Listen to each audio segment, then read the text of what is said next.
ਸਤਿ ਸ਼੍ਰੀ ਅਕਾਲ ਜੀ। ਇੰਡੋਜ਼ ਟੀਵੀ ਦੇਖ ਰਹੇ ਸਾਰੇ ਦਰਸ਼ਕਾਂ ਦਾ ਸਵਾਗਤ। ਮੈਂ ਹਾਂ ਜਸਪ੍ਰੀਤ ਸਿੰਘ ਆਸ਼ਕ। ਲੋਕ ਸਭਾ ਇਲੈਕਸ਼ਨ ਜਿਹੜੇ ਉਹ ਜਲਦ ਹੀ ਹੋਣ ਜਾ ਰਹੇ ਨੇ, ਉਸ ਨੂੰ ਲੈ ਕੇ ਸਾਰੀ ਹੀ ਪਾਰਟੀਆਂ ਵੱਲੋਂ ਆਪਣੇ ਕੈਂਡੀਡੇਟ ਦੇ ਨਾਂ ਅਨਾਉਂਸ ਕੀਤੇ ਜਾ ਰਹੇ ਨੇ। ਜੇ ਗੱਲ ਕਰੀਏ ਲੋਕ ਸਭਾ ਸੀਟ ਲੁਧਿਆਣਾ ਦੀ, ਤਾਂ ਇੱਥੋਂ ਵੀ ਸ਼੍ਰੋਮਣੀ ਅਕਾਲੀ ਦਲ ਵੱਲੋਂ ਆਪਣਾ ਕੈਂਡੀਡੇਟ ਮੈਦਾਨ ਦੇ ਵਿੱਚ ਉਤਾਰ ਦਿੱਤਾ ਗਿਆ ਹੈ। ਸ਼੍ਰੋਮਣੀ ਅਕਾਲੀ ਦਲ ਬੜੀ ਹੀ ਸੂਝ-ਬੂਝ ਨਾਲ ਆਪਣੇ ਕੈਂਡੀਡੇਟ ਨੂੰ ਲੈ ਕੇ ਆਈ ਹੈ। ਸ਼੍ਰੋਮਣੀ ਅਕਾਲੀ ਦਲ ਵੱਲੋਂ ਆਪਣੇ ਮੁੱਖ ਬੁਲਾਰੇ, ਇਸ ਤੋਂ ਇਲਾਵਾ ਕੋਰ ਕਮੇਟੀ ਦੇ ਮੈਂਬਰ ਅਤੇ ਵਾਈਸ ਪ੍ਰੈਜ਼ੀਡੈਂਟ ਸਰਦਾਰ ਮਹੇਜਿੰਦਰ ਸਿੰਘ ਗਰੇਵਾਲ ਹੋਣਾ ਨੂੰ ਮੈਦਾਨ ਦੇ ਵਿੱਚ ਉਤਾਰਿਆ ਗਿਆ ਹੈ। ਗਰੇਵਾਲ ਸਾਹਿਬ ਹੋਣਾ ਦੀ ਗੱਲ ਕਰੀਏ ਤਾਂ ਲੰਬੇ ਅਰਸੇ ਤੋਂ ਇਹ ਪਾਰਟੀ ਦੇ ਨਾਲ ਜੁੜੇ ਹੋਏ ਨੇ ਅਤੇ ਪਾਰਟੀ ਦੇ ਨਾਲ ਹਮੇਸ਼ਾ ਹੀ ਮੋਢੇ ਦਾ ਮੋਢਾ ਲਾ ਕੇ ਚੱਲੇ ਨੇ। ਇਸ ਤੋਂ ਇਲਾਵਾ ਸਾਬਕਾ ਮੁੱਖ ਮੰਤਰੀ ਸਰਦਾਰ ਪ੍ਰਕਾਸ਼ ਸਿੰਘ ਬਾਦਲ ਹੋਣਾ ਦੇ ਸਲਾਹਕਾਰ ਵੀ ਰਹਿ ਚੁੱਕੇ ਨੇ। ਆਓ ਸਭ ਤੋਂ ਪਹਿਲਾਂ ਆਪਾਂ ਇਹਨਾਂ ਦਾ ਵੈਲਕਮ ਕਰਦੇ ਹਾਂ। ਸਰਦਾਰ ਸਾਹਿਬ ਬਹੁਤ ਬਹੁਤ ਤੁਹਾਡਾ ਸਵਾਗਤ ਹੈ। ਤੁਹਾਡਾ ਵੀ ਧੰਨਵਾਦ ਜੀ। ਸਰਦਾਰ ਸਾਹਿਬ, ਇਲੈਕਸ਼ਨ ਲਈ ਤੁਹਾਨੂੰ ਚੁਣਿਆ ਗਿਆ ਸ਼੍ਰੋਮਣੀ ਅਕਾਲੀ ਦਲ ਨੇ, ਤੇ ਇਸ ਤੋਂ ਪਹਿਲਾਂ ਸਰਦਾਰ ਬਿਕਰਮਜੀਤ ਮਜੀਠੀਆ ਹੋਣਾ ਦਾ ਨਾਮ ਇੱਥੇ ਆ ਰਿਹਾ ਸੀ ਵੀ ਸ਼ਾਇਦ ਉਹਨਾਂ ਨੂੰ ਜਿਹੜੀ ਸੀਟ ਦਿੱਤੀ ਜਾਊਗੀ, ਤੇ ਫਿਰ ਹੁਣ ਤੁਹਾਨੂੰ ਉਤਾਰ ਦਿੱਤਾ ਗਿਆ। ਕੀ ਤੁਸੀਂ ਜਿਹੜੇ ਮੁੱਦੇ ਲੈ ਕੇ ਇੱਥੋਂ ਲੜਨ ਜਾ ਰਹੇ ਹੋ ਇਲੈਕਸ਼ਨ? ਦੇਖੋ, ਪਹਿਲੀ ਗੱਲ ਕਿ ਸਰਦਾਰ ਬਿਕਰਮ ਸਿੰਘ ਮਜੀਠੀਆ ਇੱਥੋਂ ਕਦੇ ਵੀ ਕੈਂਡੀਡੇਟ ਨਹੀਂ ਸੀ, ਨਾ ਉਹਨਾਂ ਦਾ ਪਾਰਟੀ ਫੋਰਮ 'ਚ ਡਿਸਕਸ ਹੋਇਆ। ਉਹ ਸਾਰੇ ਪ੍ਰੈਸ ਦੀ ਕ੍ਰੀਏਸ਼ਨ ਸੀਗੀ। ਤੇ ਸ਼੍ਰੋਮਣੀ ਅਕਾਲੀ ਦਲ ਨੇ ਆਪਣੇ ਫੈਸਲੇ ਵਿੱਚ ਮੈਨੂੰ ਲੁਧਿਆਣੇ ਤੋਂ ਆਪਣਾ ਲੋਕ ਸਭਾ ਲਈ ਸ਼੍ਰੋਮਣੀ ਅਕਾਲੀ ਦਲ ਤੇ ਭਾਰਤੀ ਜਨਤਾ ਪਾਰਟੀ ਦੇ ਸਾਂਝੇ ਉਮੀਦਵਾਰ ਦੇ ਤੌਰ 'ਤੇ ਉਤਾਰਿਆ। ਦੇਖੋ, ਕਿਉਂਕਿ ਇਹ ਸੈਂਟਰਲ ਇਲੈਕਸ਼ਨ ਆ, ਗਵਰਨਮੈਂਟ ਆਫ ਇੰਡੀਆ ਬਣਨੀ ਹੈ ਇਹਦੇ ਵਿੱਚ ਜਿੱਥੇ ਨੈਸ਼ਨਲ ਮੁੱਦੇ ਭਾਰੂ ਰਹਿਣਗੇ, ਉੱਥੇ ਕਿਤੇ ਨਾ ਕਿਤੇ ਸਟੇਟ ਦੀਆਂ ਵੀ ਜਿਹੜੀਆਂ ਹੈਗੀਆਂ ਅਕਾਲੀ ਦਲ ਦੀ ਪਰਫਾਰਮੈਂਸ ਤੇ ਕਾਂਗਰਸ ਸਰਕਾਰ ਦੀ 2 ਸਾਲ ਦੀ ਨਾਨ ਪਰਫਾਰਮੈਂਸ ਵੀ ਮੁੱਦਾ ਬਣਨਗੇ। ਸਰਦਾਰ ਸਾਹਿਬ, ਜੇ ਇੱਕ ਬਿਆਨ ਤੁਹਾਡਾ ਆਇਆ ਜਿਹੜਾ ਮੀਡੀਆ ਦੇ ਥਰੂ ਹੀ ਜਿਹੜਾ ਸਾਨੂੰ ਸੁਣਨ ਨੂੰ ਮਿਲਿਆ ਕਿ ਤੁਸੀਂ ਜਿਹੜਾ ਆਪਣਾ ਮੁਕਾਬਲਾ ਕਿਸੇ ਨਾਲ ਵੀ ਨਹੀਂ ਮੰਨਦੇ, ਤੁਸੀਂ ਕਹਿ ਰਹੇ ਹੋ ਵੀ ਮੈਂ ਜਿਹੜਾ ਨੰਬਰ 1 ਤੇ ਹੀ ਹਾਂ ਤੇ ਮੁਕਾਬਲਾ ਦੂਜੀ ਸੀਟ ਲਈ ਹੋਣਾ ਆ। ਇਹ ਕਿਸ ਆਧਾਰ 'ਤੇ ਤੁਹਾਡੇ ਵੱਲੋਂ ਕਿਹਾ ਜਾ ਰਿਹਾ? ਕਿਉਂਕਿ ਜੇ ਪਿਛਲਾ ਰਿਕਾਰਡ ਅਸੀਂ ਚੈੱਕ ਕਰਦੇ ਹਾਂ ਤਾਂ ਜਿਹੜੀ ਅਕਾਲੀ ਦਲ ਉਹ ਤੀਜੇ ਨੰਬਰ 'ਤੇ ਹੀ ਰਹੀ ਹੈ ਤੇ ਦੂਜੇ ਨੰਬਰ 'ਤੇ ਵੀ ਨਹੀਂ ਆਈ ਸੀ। ਦੇਖੋ, ਜਿਹੜੀ ਲਾਸਟ ਇਲੈਕਸ਼ਨ ਹੋਈ ਹੈ 2014 ਦੀ, ਉਹ ਇੱਕ ਵੱਖਰੀ ਇਲੈਕਸ਼ਨ ਸੀ, ਕਿਉਂਕਿ ਉਸ ਇਲੈਕਸ਼ਨ ਵਿੱਚ ਇੱਕ ਪਾਰਟੀ ਜਿਹਨੂੰ ਆਮ ਆਦਮੀ ਪਾਰਟੀ ਕਹਿ ਕੇ ਪੁਕਾਰਿਆ ਜਾਂਦਾ ਹੈ, ਇਮੋਸ਼ਨਸ 'ਚੋਂ ਕ੍ਰੀਏਸ਼ਨ ਹੋਈ ਸੀ ਉਹਦੀ। ਉਹਨਾਂ ਦੀ ਕੋਈ ਪਾਲਿਸੀ ਨਹੀਂ ਸੀ, ਕੋਈ ਪ੍ਰੋਗਰਾਮ ਨਹੀਂ ਸੀ, ਕੋਈ ਉਹਨਾਂ ਦੀ ਕਮਿਟਮੈਂਟ ਨਹੀਂ ਸੀ, ਕੋਈ ਉਹਨਾਂ ਦੇ ਫਿਊਚਰ ਪਲਾਨ ਨਹੀਂ ਸੀ, ਕੋਈ ਉਹਨਾਂ ਦੀ ਜਥੇਬੰਦੀ ਗਰਾਊਂਡ ਲੈਵਲ 'ਤੇ ਨਹੀਂ ਸੀਗੀ। ਇੱਕ ਨੈਗੇਟਿਵਿਟੀ ਦੇ ਵਿੱਚੋਂ ਉਹ ਪਾਰਟੀ ਮਰਜ ਹੋ ਕੇ ਆਈ ਸੀਗੀ ਤੇ ਲੋਕਾਂ ਨੇ ਉਸ ਪਾਰਟੀ ਨੂੰ ਆਪਣਾ ਵਿਸ਼ਵਾਸ ਦੇਣ ਦੀ ਕੋਸ਼ਿਸ਼ ਕੀਤੀ। ਉਸ ਇਲੈਕਸ਼ਨ ਵਿੱਚ ਜਿਹੜੇ ਆਮ ਆਦਮੀ ਪਾਰਟੀ ਦੇ ਉਮੀਦਵਾਰ ਸੀਗੇ ਉਹ ਨੰਬਰ 2 ਤੇ ਆਏ ਤੇ ਉਹ ਤਕਰੀਬਨ 2,79,000 ਦੇ ਨੇੜੇ ਵੋਟ ਲੈ ਕੇ ਗਏ ਤੇ ਵਿਨਰ ਨਾਲੋਂ ਤਕਰੀਬਨ 21,000 ਵੋਟ ਵੱਧ ਸੀਗੀ। ਇੱਕ ਵਿਨਰ ਦੀ 21,000 ਵੋਟ ਵੱਧ ਸੀ ਜੀ। ਸ਼੍ਰੋਮਣੀ ਅਕਾਲੀ ਦਲ ਨੰਬਰ 3 ਤੇ ਆਇਆ। ਚਾਰੇ ਕੈਂਡੀਡੇਟ ਪਲੱਸ 2 ਲੱਖ ਤੋਂ ਉੱਪਰ ਵੋਟਾਂ ਵਾਲੇ ਸੀਗੇ। ਅੱਜ ਦਾ ਜਿਹੜਾ ਸਿਨੈਰੀਓ ਹੈ, ਅੱਜ ਦੇ ਸਿਨੈਰੀਓ ਵਿੱਚ Aam Aadmi party right of ਤੱਕ ਕਿਸੇ ਨੂੰ ਨਹੀਂ ਕਹਿ ਸਕਦੇ, ਪਰ ਗ੍ਰਾਫ ਬਹੁਤ ਥੱਲੇ ਆ ਗਿਆ ਤੇ ਜੋ ਪੋਲੀਟੀਕਲ ਪੰਡਿਤਸ ਫੋਰਸ ਹੀ ਕਰ ਰਹੇ ਨੇ ਜਾਂ ਪੋਲੀਟੀਕਲ ਐਨਾਲਿਸਟ ਕਹਿ ਸਕਦੇ ਹੋ, ਉਹ ਇਹ ਸਮਝਦੇ ਆ ਕਿ ਉਹ 2,79,000 ਵੋਟ ਘੱਟ ਕੇ ਇਸ ਵਾਰੀ 50,000 ਤੱਕ ਵੀ ਸ਼ਾਇਦ ਪਹੁੰਚੇ। ਸੋ ਅਦਰ ਵਰਡਸ 2,29,000 ਵੋਟ ਜਿਹੜੀ ਆਮ ਆਦਮੀ ਪਾਰਟੀ ਨੂੰ 2014 'ਚ ਪਈ ਸੀ ਜੀ, ਉਹ ਖਿੰਡਣ ਨਹੀਂ ਹੈ। ਉਹ ਖਿੰਡਰ ਕੇ ਕਿੱਧਰ ਜਾਣੀ ਹੈ, ਉਹਦਾ ਅੰਦਾਜ਼ਾ ਬੜਾ ਸਿੰਪਲ ਲਾਇਆ ਜਾ ਸਕਦਾ। ਉਹ ਵੋਟ ਕਾਂਗਰਸ ਦੀ ਵੋਟ ਨਹੀਂ ਸੀ। Anti Congress vote. ਉਸ ਤੋਂ ਬਾਅਦ ਜਿਹੜੇ ਨੰਬਰ 4 ਤੇ ਉਮੀਦਵਾਰ ਰਹੇ ਨੇ, ਉਹਨਾਂ ਨੇ ਵੀ ਬੜੀਆਂ ਪਾਰਟੀਆਂ ਸਮੇਂ ਬਦਲੀਆਂ। ਉਹਨਾਂ ਦੀ ਕੋਈ ਪੋਲੀਟੀਕਲ ਕਮਿਟਮੈਂਟ ਨਹੀਂ, ਪਰਸਨਲ ਕਨਵੀਨੀਅੰਸ ਨੂੰ ਉਹਨਾਂ ਨੇ ਮੁੱਖ ਰੱਖਿਆ। ਸ਼੍ਰੋਮਣੀ ਅਕਾਲੀ ਦਲ ਦੇ ਉਲਟ ਇੱਕੋ ਪ੍ਰਚਾਰ ਕਰਕੇ ਇਕਨੋਮਿਕ ਇਸ਼ੂ 'ਤੇ ਉਸ ਵੇਲੇ ਅਕਾਲੀ ਦਲ ਨੂੰ ਸੈਟਬੈਕ ਦੇਣ ਦੀ ਕੋਸ਼ਿਸ਼ ਕੀਤੀ। ਹੁਣ ਇਸ ਕਾਂਗਰਸ ਗਵਰਨਮੈਂਟ ਦੀ ਹੋਂਦ 'ਚ ਆਉਣ ਤੋਂ ਬਾਅਦ ਲੋਕਾਂ ਨੂੰ ਇਸ ਗੱਲ ਦਾ ਯਕੀਨ ਹੋ ਗਿਆ ਕਿ ਜਿਹੜੀ ਗੱਲ ਲਈ ਬਲੇਮ ਕਰਕੇ 2014 'ਚ ਇਹਨਾਂ ਨੂੰ ਡੈਮੇਜ ਕੀਤਾ ਸੀਗਾ, ਐਕਚੁਅਲੀ ਉਹ ਕ੍ਰੀਏਸ਼ਨ ਸੀਗੀ ਆਮ ਆਦਮੀ ਪਾਰਟੀ ਦੀ, ਰਿਐਲਿਟੀ ਨਹੀਂ ਸੀ। ਸੋ ਮੈਂ ਸਮਝਦਾ ਕਿ ਇਹ 2 ਲੱਖ ਤੋਂ ਵੱਧ ਜਿਹੜੀ ਵੋਟ ਆਮ ਆਦਮੀ ਪਾਰਟੀ ਦੀ ਹੈ, ਜੇ ਅਸੀਂ ਇਹਨੂੰ 3 ਥਾਂ 'ਤੇ ਵੀ ਵੰਡੀਏ ਤਾਂ ਉਹਦਾ ਮੇਜਰ ਚੰਕ 70-75% ਵੋਟ ਉਹ ਹੈ ਜਿਹੜੀ ਸ਼੍ਰੋਮਣੀ ਅਕਾਲੀ ਦਲ ਨੂੰ ਆਊਗੀ। ਤੇ ਉਸ ਗੱਲ ਵਿੱਚ ਮੈਨੂੰ ਕੋਈ ਦੁਬਿਧਾ ਨਹੀਂ ਕਿ ਜਦ ਉਹ 70-75% 2 ਲੱਖ ਵੋਟ ਵਿੱਚੋਂ ਅਕਾਲੀ ਦਲ ਨੂੰ ਆਉਣੀ ਹੈ, ਅਕਾਲੀ ਦਲ ਨੇ ਨੈਚੁਰਲੀ ਜੰਪ ਕਰਕੇ ਨੰਬਰ 1 ਤੇ ਆਉਣਾ। ਕਿਹਨੂੰ ਫਿਰ ਆਪਣਾ ਜਿਹੜਾ ਤੁਸੀਂ ਕੰਪੀਟੀਟਰ ਮੇਨ ਮੰਨਦੇ ਹੋ ਇੱਥੋਂ? ਦੇਖੋ ਜੇ ਤੁਸੀਂ ਕਹੋਗੇ ਕਿ ਮੁਕਾਬਲਾ ਕਹਿ ਲਓ, ਕਿਉਂਕਿ ਨੰਬਰ 1 ਤੋਂ ਬਾਅਦ ਨੰਬਰ 2 ਆਉਣਾ, ਜੇ ਉਹਨੂੰ ਕਹਿ ਕੇ ਮੁਕਾਬਲਾ ਕਹਿ ਲਓ ਤਾਂ ਮੈਂ ਸਮਝਦਾ ਸ਼੍ਰੋਮਣੀ ਅਕਾਲੀ ਦਲ ਤੋਂ ਬਾਅਦ ਕਾਂਗਰਸ ਹੀ ਆਊਗੀ। ਕਾਂਗਰਸ ਆਊਗੀ। ਤੁਹਾਨੂੰ ਲੱਗਦਾ ਵੀ ਕੁਝ ਕੰਮ ਜਿਹੜੇ ਰਵਨੀਤ ਬਿੱਟੂ ਵੱਲੋਂ ਇੱਥੇ ਕੀਤੇ ਗਏ ਨੇ ਜਾਂ? ਮੇਰਾ ਖਿਆਲ ਜੇ ਕੰਮ ਕੀਤੇ ਹੋਣ ਤਾਂ ਹੋਰਡਿੰਗ ਲਵਾ ਕੇ ਦੱਸਣ ਦੀ ਲੋੜ ਨਹੀਂ ਹੁੰਦੀ ਕਿ ਕੀਤਾ, ਕਿਉਂਕਿ ਲੁਧਿਆਣੇ ਜੈਸ ਆਊਟਸਾਈਡ ਲੁਧਿਆਣਾ ਦੱਸਣਾ ਹੋਵੇ ਤਾਂ ਉਹ ਹੋਰਡਿੰਗ ਲਾਵੇ ਕਿ ਮੈਂ ਉੱਥੇ ਆਹ ਕਰਾਇਆ, ਮੈਂ ਆਹ ਕਰਾਇਆ, ਮੈਂ ਆਹ ਕਰਾਇਆ। ਲੁਧਿਆਣੇ ਤਾਂ ਦੱਸਣ ਦੀ ਲੋੜ ਨਹੀਂ ਹੁੰਦੀ। ਲੁਧਿਆਣੇ ਵਿੱਚ ਉਹਨਾਂ ਨੇ ਜਿਹੜੇ ਆਪਣੇ ਐਡਵਰਟਾਈਜ਼ਮੈਂਟ ਬੋਰਡ ਲਾ ਕੇ ਆਪਣੇ ਆਪ ਨੂੰ ਇਹ ਪ੍ਰੋਜੈਕਸ਼ਨ ਦੇਣ ਦੀ ਕੋਸ਼ਿਸ਼ ਕੀਤੀ ਹੈ ਕਿ ਮੈਂ ਆਹ ਕੰਮ ਕੀਤਾ। ਮੈਂ ਉਹਦੇ ਵਿੱਚ ਤੁਹਾਨੂੰ ਵਿਸਥਾਰ 'ਚ ਨਾ ਜਾਂਦਾ ਹੋਇਆ ਇੱਕ ਹੈਲਥ ਸੈਕਟਰ ਦੀ ਗੱਲ ਕਰ ਦਿੰਦਾ। ਹੈਲਥ ਸੈਕਟਰ ਵਿੱਚ ਉਹਨਾਂ ਨੇ ਦੱਸਣ ਦੀ ਕੋਸ਼ਿਸ਼ ਕੀਤੀ ਹੈ ਕਿ ਜਿਹੜੀ ਕੈਂਸਰ ਪੇਸ਼ੈਂਟ ਨੂੰ 1.5 ਲੱਖ ਰੁਪਇਆ ਟ੍ਰੀਟਮੈਂਟ ਲਈ ਦੇ ਰਿਹਾ, ਮੇਰੀ ਅਚੀਵਮੈਂਟ ਹੈ। RTI 'ਚ ਕਢਾ ਲਓ, ਹਾਰਡ ਫੈਕਟ ਹੈ ਇਹ ਕਿ ਉਹ ਸਰਦਾਰ ਪ੍ਰਕਾਸ਼ ਸਿੰਘ ਬਾਦਲ ਦੀ ਗਵਰਨਮੈਂਟ ਨੇ ਸਟਾਰਟ ਕੀਤਾ ਸੀ। ਯੈਸ, ਜੇ ਕਿਹਾ ਜਾ ਸਕਦਾ ਕਿ ਇਹ ਕਾਂਗਰਸ ਗਵਰਨਮੈਂਟ ਨੇ ਇੰਨੀ ਕੁ ਫੇਵਰ ਕੀਤੀ ਹੈ ਜਿਵੇਂ ਦੂਸਰੀਆਂ ਸਕੀਮਾਂ ਬੰਦ ਕੀਤੀਆਂ, ਬੰਦ ਨਹੀਂ ਕੀਤੀ। ਇਹਨੂੰ ਅਚੀਵਮੈਂਟ ਕਹਿੰਦੇ ਆ ਕਿ ਅਸੀਂ ਬੰਦ ਨਹੀਂ ਕੀਤੀ, yes then it is achievement, otherwise no achievement. ਅੱਛਾ, ਪੋਲਿਊਸ਼ਨ ਦਾ ਮੁੱਦਾ ਬਹੁਤ ਜਿਹੜਾ ਰਿਹਾ ਇੱਥੇ ਲੁਧਿਆਣੇ ਦੇ ਵਿੱਚ, ਜਿਹੜਾ ਨਾਲਾ ਬਹੁਤ ਸਾਰਾ ਗੰਦਾ ਹੋਇਆ, ਕੈਂਸਰ ਵਰਗੇ ਬਹੁਤ ਸਾਰੇ ਮੁੱਦੇ ਉਛਲਦੇ ਰਹੇ ਨੇ, ਇਸ ਨੂੰ ਲੈ ਕੇ ਕਿਵੇਂ ਕੰਮ ਕਰੋਗੇ? ਦੇਖੋ, ਮੈਂ ਇੱਥੇ ਤੁਹਾਡੇ ਨਾਲ ਗੱਲ ਸਾਂਝੀ ਕਰਨੀ ਚਾਹੁੰਦਾ ਕਿ ਮੈਂ 1997 ਵਿੱਚ এনवायरमेंट ਮਿਨਿਸਟਰ ਸੀ ਤੇ ਮੈਂ 1.5 ਸਾਲ ਮਿਨਿਸਟਰ ਰਿਹਾ ਜੀ। ਮੈਂ ਬੜੇ concrete step air pollution, water pollution, ਇੱਥੇ ਮੇਨ ਜਿਹੜੇ ਲੁਧਿਆਣੇ ਵਿੱਚ 3 ਪੋਲਿਊਸ਼ਨ ਆ ਜਿਹੜੇ ਬੜੇ ਅਗਰੈਸਿਵ ਨੇ, ਜਿਨ੍ਹਾਂ ਨੇ ਹੈਲਥ ਨੂੰ ਇਫੈਕਟ ਕੀਤਾ। 에ਅਰ ਪੋਲਿਊਸ਼ਨ, ਵਾਟਰ ਪੋਲਿਊਸ਼ਨ ਤੇ ਅਰਥ ਪੋਲਿਊਸ਼ਨ। ਅਰਥ ਪੋਲਿਊਸ਼ਨ 'ਚ ਆ ਜਾਂਦਾ ਵਾਟਰ ਪੋਲਿਊਸ਼ਨ ਦਾ, ਤੁਸੀਂ ਦੇਖ ਲਿਆ ਪਾਣੀ ਜਿਹੜਾ ਹੈਗਾ, ਈਵਨ ਅੰਡਰਗਰਾਊਂਡ ਵਾਟਰ ਵੀ ਕਿਤੇ ਨਾ ਕਿਤੇ ਇਫੈਕਟ ਹੋਇਆ ਜੀ। ਜਿਹੜਾ ਤੁਹਾਡਾ ਹੈਗਾ ਦੂਸਰਾ ਪੋਲਿਊਸ਼ਨ 에ਅਰ ਪੋਲਿਊਸ਼ਨ, ਉਹਦੇ ਵੀ ਕਈ ਕਾਰਨ ਨੇ। ਉਦੋਂ ਬਾਅਦ ਤੀਸਰਾ ਪੋਲਿਊਸ਼ਨ ਹੈ ਅਰਥ ਪੋਲਿਊਸ਼ਨ, ਜਿਹੜਾ ਗਾਰਬੇਜ ਦੇ ਡੰਪ ਲੱਗੀ ਜਾ ਰਹੇ ਨੇ, ਡੱਬੀ ਲਿਆ ਰਹੇ ਨੇ, ਉਹਦੀ ਪ੍ਰੋਪਰ ਡਿਸਪੋਜ਼ਲ ਦੀ ਨਹੀਂ ਗਈ। ਮੈਂ ਸਮਝਦਾ ਕਿ ਸਾਡੀ ਸਰਕਾਰ ਵੇਲੇ ਸੈਂਟਰ ਵਿੱਚ ਗਵਰਨਮੈਂਟ ਸੀ ਕਾਂਗਰਸ ਦੀ, UPA ਦੀ, ਤੇ ਉਦੋਂ এনवायरमेंट ਮਿਨਿਸਟਰ ਉੱਥੇ ਮੈਡਮ ਸੀਗੀ ਜਾਨਕੀ ਨਟਰੰਜਨ, ਜਿਹੜੀ ਸਾਊਥ ਇੰਡੀਅਨ ਸੀ। ਉਹਨਾਂ ਨੂੰ ਸਾਹਿਬ ਪ੍ਰਕਾਸ਼ ਸਿੰਘ ਬਾਦਲ ਉਹਨਾਂ ਨੇ ਚੀਫ ਮਿਨਿਸਟਰ ਸਾਹਿਬ ਨੇ ਅਪਰੋਚ ਕੀਤਾ। ਉਹਨਾਂ ਨੇ ਅਸ਼ੋਰ ਵੀ ਕਰਾਇਆ ਹੈ ਕਿ ਉਹ substantial grant for removal of water pollution grant issue ਕਰਨਗੇ, ਪਰ ਉਹਨਾਂ ਨੇ ਕੀਤੀ ਨਹੀਂ।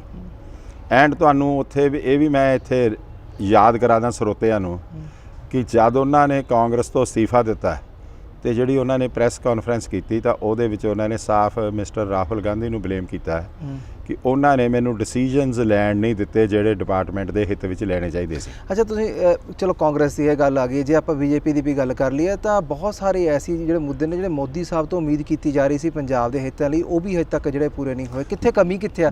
ਇੱਥੇ ਦੀ ਸਰਕਾਰ ਦੀ ਕਮੀ ਹੈ ਜਾਂ ਫਿਰ ਸੈਂਟਰ ਸਰਕਾਰ ਜਿਹੜੀ? ਦੇਖੋ, ਇੱਥੇ ਇੱਕ ਗੱਲ ਬੜੀ ਸਪਸ਼ਟ ਯਾਦ ਰੱਖੋ ਕਿ ਜਿੰਨਾ ਚਿਰ ਤੁਸੀਂ ਦਿੱਲੀ ਜਾ ਕੇ ਸਿਸਟਮ ਵਿੱਚ ਡੋਰ ਨੌਕ ਨਹੀਂ ਕਰੋਗੇ, ਕੋਈ ਵੀ ਗਵਰਨਮੈਂਟ ਹੋਵੇ, ਭਾਵੇਂ ਤੁਹਾਡੀ ਆਪਣੀ ਪਾਰਟੀ ਦੀ ਹੋਵੇ, ਭਾਵੇਂ ਤੁਹਾਡੀ ਨਾ ਸਹਿਯੋਗ ਵਾਲੀ ਪਾਰਟੀ ਦੀ ਹੋਵੇ, ਉਹਨਾਂ ਚਿਰ ਉੱਥੋਂ ਰਿਲੀਫ ਰੂਟੀਨ 'ਚ ਕੋਈ ਨਹੀਂ ਮਿਲਦੀ। ਇਹਨਾਂ ਨੇ ਉਹਨਾਂ ਨੂੰ ਮਿਲਣਾ ਹੀ ਬੈਰੀਅਰਸ ਕ੍ਰੀਏਟ ਕੀਤੇ ਹੋਏ ਨੇ, ਜਾ ਹੀ ਨਹੀਂ ਰਹੇ। ਕਿਉਂਕਿ ਇਹ ਜਿਹੜੇ ਪੋਲਿਊਸ਼ਨ ਦੇ ਮਾਮਲੇ 'ਚ ਹੀ ਲਾ ਲਓ, ਤਕਰੀਬਨ ਸੈਂਟਰ ਗਵਰਨਮੈਂਟ ਦੇ ਪੈਕੇਜ ਤੋਂ ਬਿਨਾਂ 1000 ਕਰੋੜ ਦੇ ਪੈਕੇਜ ਤੋਂ ਬਿਨਾਂ ਇਹ ਪੋਲਿਊਸ਼ਨ ਨਹੀਂ ਰਿਮੂਵ ਹੋ ਸਕਦੇ। ਕਿਸੇ ਸਟੇਟ ਦੇ ਬਜਟ ਨੇ ਲੋਨ ਅਲਾਉ ਨਹੀਂ ਕਰਨਾ ਐਡੇ ਵੱਡੇ ਪ੍ਰੋਜੈਕਟਸ ਨੂੰ ਐਕਸੀਕਿਊਟ ਕਰਨ ਲਈ। ਅੱਛਾ, ਚਲੋ ਥੋੜੇ ਇਲੈਕਸ਼ਨ ਦੇ ਮੁੜ ਇੱਥੇ ਸੀਟ ਦੀ ਉਹ ਗੱਲ ਕਰ ਲੈਂਦੇ ਆ। ਸ਼੍ਰੋਮਣੀ ਅਕਾਲੀ ਦਲ ਪਿਛਲੇ ਕਈ ਐਸੇ ਦੌਰਾਂ 'ਚੋਂ ਨਿਕਲੇ ਆ ਜਿਹੜੇ ਕਿ ਮਾੜੇ ਸੀ ਸ਼੍ਰੋਮਣੀ ਅਕਾਲੀ ਦਲ ਲਈ, ਚਾਹੇ ਉਹ ਬਾਈਬਲ ਕਲਾ ਗੋਲੀकांड ਦੀ ਗੱਲ ਕਰ ਲਈਏ, ਬੇਅਦਬੀਆਂ ਦੀ ਗੱਲ ਕਰ ਲਈ, ਹੋਰ ਐਸੇ ਕਈ ਕਾਂਡ ਹੋਏ ਨੇ। ਤੁਹਾਨੂੰ ਲੱਗਦਾ ਵੀ ਉਹਨਾਂ ਦਾ ਅਸਰ ਜਿਹੜਾ ਬਹੁਤ ਸਾਰਾ ਪੈ ਸਕਦਾ ਹੈ ਸੀਟਾਂ ਦੇ ਉੱਤੇ ਜਾਂ ਇਹ ਵੋਟਾਂ ਦੇ ਉੱਤੇ? ਨਹੀਂ ਪੈਣਾ, ਕਿਉਂਕਿ ਉਹ ਸੱਚਾਈ ਨਹੀਂ। ਜਿਹੜੇ ਦੋ ਚੀਜ਼ ਦਾ ਦੋਸ਼ ਲਾਇਆ ਜਾ ਰਿਹਾ ਹੈ ਉਹ ਦੋਸ਼ ਨਿਰਮੂਲ ਸਨ, ਨਿਰਾ ਆਧਾਰ ਸਨ। ਆਊਟ ਆਫ ਮੈਲਿਸਨ ਬੇਅਦਬੀ ਕਾਂਡ ਦੇ ਚਲਾਨ ਪੇਸ਼ ਹੋ ਚੁੱਕੇ ਨੇ। ਉਹਨਾਂ ਵਿੱਚ ਅਕਾਲੀ ਦਲ ਦਾ ਰੈਫਰੈਂਸ, ਪਾਸਿੰਗ ਰੈਫਰੈਂਸ ਵੀ ਨਹੀਂ। ਦੂਸਰੀ ਜਿਹੜੀ ਸਿੱਟ ਬਣਾਈ ਇਹਨਾਂ ਦੀ ਸੋ ਕਾਲਡ, ਉਹਦੇ ਵਿੱਚ ਆਫੀਸਰ ਦੇ ਰੋਲ ਨੂੰ ਪੋਲੀਟੀਕਲ ਵੈਂਡੇਟਾ ਕਹਿ ਕੇ ਇਲੈਕਸ਼ਨ ਕਮਿਸ਼ਨ ਨੇ ਐਕਸ਼ਨ ਲਿਆ। ਸੋ ਇਹ ਬੜਾ ਅਬੰਡੈਂਟਲੀ ਕਲੀਅਰ ਹੈ ਹੁਣ ਕਿ ਇਹ ਇੱਕ ਪੋਲੀਟੀਕਲ ਸਾਜ਼ਿਸ਼ ਸੀ ਜਿਹੜੀ ਸੈਂਟੀਮੈਂਟਸ ਤੇ ਖੇਡੀ ਗਈ, ਜਿਹਨੂੰ ਹੁਣ ਲੋਕ ਅਲਾਓ ਨਹੀਂ ਕਰਨਗੇ। ਅੱਛਾ, ਸਾਰੀਆਂ ਜੇ ਆਪਾਂ ਗੱਲ ਕਰੀਏ ਵਿਧਾਨ ਸਭਾ ਸੀਟਾਂ ਦੀ, ਕਿਉਂਕਿ ਲੋਕ ਸਭਾ ਸੀਟ ਲੜਨੀਆਂ ਤਾਂ 9 ਵਿਧਾਨ ਸਭਾ ਆਉਂਦੀਆਂ ਨੇ, ਜਿਨ੍ਹਾਂ ਤੇ ਸਾਰਿਆਂ ਉੱਤੇ ਆਪਾਂ ਨਜ਼ਰ ਮਾਰੀਏ ਤਾਂ ਕਾਂਗਰਸ ਹੀ ਜਿਹੜੀ ਜ਼ਿਆਦਾਤਰ ਕਾਬਜ਼ ਬੈਠੀ ਹੈ। ਸੋ ਤੇ ਫਿਰ ਕਿਵੇਂ ਤੁਸੀਂ ਇਹਨਾਂ ਨੂੰ ਹੈਂਡਲ ਕਰੋਗੇ ਸਾਰੇ ਇਲਾਕਿਆਂ ਨੂੰ ਜਾ ਕੇ? ਮੈਂ ਇੱਕ ਤੁਹਾਨੂੰ ਗੱਲ ਦੱਸਾਂ, ਬੜੀ ਕਿਉਂਕਿ ਈਜ਼ੀ ਚੈਲੰਜ ਤਾਂ ਹੈ ਨਹੀਂ, ਕਿਉਂਕਿ ਬੜਾ ਚੈਲੰਜ ਹੀ ਹੈ ਨਹੀਂ ਕੋਈ। ਤੁਸੀਂ ਈਜ਼ੀ ਕਹਿੰਦੇ ਹੋ, ਚੈਲੰਜ ਹੀ ਹੈ ਨਹੀਂ ਕੋਈ। ਉਹਦਾ ਹੁਣ ਪੁੱਛ ਲਓ ਨਾ ਕਿਉਂ, ਤੁਸੀਂ ਪੁੱਛਿਆ, ਮੈਂ ਜਵਾਬ ਦੱਸਦਾ। ਹਾਂਜੀ, ਜੇ ਐਮਐਲਏ ਸਿਟਿੰਗ ਐਮਐਲਏ ਨੇ ਜਾਂ ਸਿਟਿੰਗ ਅਹੁਦੇਦਾਰ ਨੇ ਨੈਕਸਟ ਫਿਊਚਰ ਦਾ ਇਲੈਕਸ਼ਨ ਦਾ ਫਿਊਚਰ ਡਿਸਾਈਡ ਕਰਨਾ ਹੋਵੇ ਤਾਂ ਫਿਰ ਦੇਖੋ ਡੈਮੋਕ੍ਰੇਸੀ ਕੋਈ ਤਾਂ ਕੋਈ ਗਵਰਨਮੈਂਟ ਚੇਂਜ ਹੀ ਨਾ ਹੋਵੇ। ਰਾਜੀਵ ਗਾਂਧੀ ਨੇ ਆਫਟਰ ਆਪਰੇਸ਼ਨ ਬਲੂ ਸਟਾਰ ਤੇ ਦਿੱਲੀ ਦੇ ਮਾਸੇਕਰ ਤੋਂ ਬਾਅਦ ਪਾਰਲੀਮੈਂਟ ਦੀ ਇਲੈਕਸ਼ਨ ਕਰਾਈ। 542 ਸੀਟਾਂ ਚੋਂ 455 ਜਿੱਤੀਆਂ ਤੇ ਨੈਕਸਟ ਟਾਈਮ ਉਹਨਾਂ ਦੀ ਗਵਰਨਮੈਂਟ ਵੀ ਨਹੀਂ ਬਣੀ, ਕੋਲੀਸ਼ਨ ਬਣੀ। ਠੀਕ ਹੈ ਨਾ ਜੀ। ਅੱਛਾ, ਇੱਕ ਸੈਕਿੰਡ ਇੱਥੇ ਪਿਛਲੀ 2002 ਤੋਂ ਲੈ ਕੇ 2007 ਤੱਕ ਕਾਂਗਰਸ ਗਵਰਨਮੈਂਟ ਬਣੀ। 2007 ਵਿੱਚ ਦੇ ਵਰ ਆਊਟਸਟਿਡ। ਦੇਖੋ ਇਹ ਉਦੋਂ ਸਾਡੀਆਂ ਸਾਰੀਆਂ ਕਾਰਪੋਰੇਸ਼ਨਾਂ ਸਾਡੀਆਂ ਸੀ। 2017 ਚ ਪੰਚਾਇਤ ਸਰਪੰਚਾਂ ਵੀ ਸਾਡੇ ਸੀਗੇ ਤੇ ਫਿਰ ਅਸੀਂ ਕਿਉਂ ਹਾਰ ਗਏ? ਇਹ ਲੋਕ ਫੈਸਲਾ ਲੈਣ ਲੱਗੇ। ਦੇਖੋ ਦੀ good point of Indian democracy is ਕਿ ਲੋਕ ਸੁਚੇਤ ਨੇ ਆਪਣੇ ਰਾਈਟਸ ਬਾਰੇ ਤੇ ਉਹ ਫੈਸਲਾ ਲੈਣ ਵੇਲੇ ਕਿਸੇ ਵੀ ਪ੍ਰਭਾਵ ਹੇਠ ਨਹੀਂ ਆਉਂਦੇ। ਤੇ ਇਹ ਲੋਕ ਮਨ ਬਣਾਈ ਬੈਠੇ ਆ ਹੁਣ ਇਹਨਾਂ ਨੂੰ ਤੁਰਦਾ ਕਰਨ ਲਈ। ਲੋਕਾਂ ਦਾ ਤਾਂ ਇਹ ਵੀ ਇਲਜ਼ਾਮ ਲੱਗਦਾ ਕਿ ਨਾ ਕਿਤੇ ਵੀ ਇੱਕ ਬੋਤਲ ਤੇ ਗਿਰ ਜਾਂਦੇ ਆ, ਨਸ਼ੇ ਤੇ ਚਲੇ ਜਾਂਦੇ। ਨਹੀਂ, ਦੇਖੋ ਇਹਦੇ 'ਚ ਮੈਂ ਤੁਹਾਨੂੰ ਇਹ ਗੱਲ ਮੈਂ ਬਹੁਤ ਹੀ ਐਕਸੈਪਟ ਨਹੀਂ ਕਰਦਾ ਤੇ ਇਹ ਗੱਲ ਤੁਹਾਨੂੰ ਤੁਹਾਡੇ ਚੈਨਲ ਰਾਹੀਂ ਮੈਂ ਇੱਕ ਸਰੋਤਿਆਂ ਨੂੰ ਵੀ ਕਹਿਣਾ ਚਾਹੁੰਦਾ ਕਿ ਮੈਂ ਆਪਣੇ ਤੌਰ ਤੇ ਇੱਕ ਕਮਿਟਮੈਂਟ ਦਿੱਤੀ ਹੈ ਵੋਟਰਸ ਆਫ ਲੁਧਿਆਣਾ ਨੂੰ ਕਿ ਜੇ ਨਸ਼ਾ ਰਹਿਤ ਇਲੈਕਸ਼ਨ ਹੋਊਗੀ ਤਾਂ ਸ਼੍ਰੋਮਣੀ ਅਕਾਲੀ ਦਲ ਦੀ ਲੁਧਿਆਣੇ ਸੀਟ ਤੇ ਐਗਜ਼ੈਂਪਲਰੀ ਹੋਊਗੀ। ਕਿਸੇ ਵੀ ਨਸ਼ੇ ਦੀ ਸਹਾਰਾ ਲੈ ਕੇ ਚੋਣ ਜਿੱਤਣ ਦੀ ਕੋਸ਼ਿਸ਼ ਨਹੀਂ ਕੀਤੀ ਜਾਊ। ਅੱਛਾ, ਤੁਹਾਡੇ ਇੱਕ ਕੰਪੀਟੀਟਰ ਦੀ ਗੱਲ ਛੱਡਦੇ ਆ, ਦੂਜੇ ਕੰਪੀਟੀਟਰ ਵੱਲ ਜਾਂਦੇ ਆ ਜਾਂ ਦੂਜੇ ਨੁਮਾਇੰਦੇ ਵੱਲ ਜਾਂਦੇ ਆ। ਬੈਂਸ ਵੱਲ ਬੈਂਸ ਤੁਹਾਡੇ ਉੱਤੇ ਜਾਣੀ ਕਿ ਸ਼੍ਰੋਮਣੀ ਅਕਾਲੀ ਦਲ ਉੱਤੇ ਬੜਾ ਨਿਸ਼ਾਨਾ ਲਾਉਂਦੇ ਨੇ। ਹਮੇਸ਼ਾ ਹੀ ਕਹਿੰਦੇ ਨੇ ਵੀ ਸਾਨੂੰ ਜਾਣਬੁੱਝ ਕੇ ਬਦਨਾਮ ਕਰਦੀ ਆ, ਸ਼੍ਰੋਮਣੀ ਅਕਾਲੀ ਦਲ ਬਦਨਾਮ ਕਰਦੇ ਆ, ਜਾਣਬੁੱਝ ਕੇ ਟਾਰਗੇਟ ਕਰਦੇ ਸ਼੍ਰੋਮਣੀ ਅਕਾਲੀ ਦਲ ਕਰਦੀ ਆ। ਕੀ ਗੱਲ ਸ਼੍ਰੋਮਣੀ ਅਕਾਲੀ ਦਲ ਨਾਲ ਇੰਨਾ ਜ਼ਿਆਦਾ ਵੈਰ ਆ ਜਾਂ ਸ਼੍ਰੋਮਣੀ ਅਕਾਲੀ ਦਲ ਨੂੰ ਹੀ ਆਪਣਾ ਕੰਪੀਟੀਟਰ ਮੰਨਦੇ ਤਾਂ ਇਹ ਸਭ ਕੁਝ ਕਰਦੇ? ਨਹੀਂ, ਕਿਉਂਕਿ ਅਸੀਂ ਪਿੱਛੇ ਇੱਕ ਇੰਟਰਵਿਊ ਵੀ ਕੀਤੀ, ਉਹ 'ਚ ਵੀ ਉਹਨਾਂ ਨੇ ਇਹੀ ਕਿਹਾ ਵੀ ਸ਼੍ਰੋਮਣੀ ਅਕਾਲੀ ਦਲ ਹੀ ਜਿਹੜਾ ਸਾਨੂੰ ਜ਼ਿਆਦਾ ਨੁਕਸਾਨ ਕਰਦਾ। ਦੇਖੋ ਪਹਿਲੀ ਗੱਲ ਉਹਨਾਂ ਦੀ ਹੋਂਦ ਸ਼੍ਰੋਮਣੀ ਅਕਾਲੀ ਦਲ 'ਚ ਜਿਹੜਾ ਘਰ ਵਿੱਚ ਪੁੱਤ ਪੇਰੈਂਟਸ ਨਾਲੋਂ ਲਹਿਦਾ ਹੋਵੇ ਨਾ, ਉਹ ਮਾਪਿਆਂ ਨੂੰ ਗਾਲਾਂ ਕੱਢਦਾ ਹੁੰਦਾ। They started their career as Akali Dal 'ਚੋਂ ਫਿਰ ਉਹ ਮਾਨ ਅਕਾਲੀ ਦਲ ਨਾਲ ਗਏ।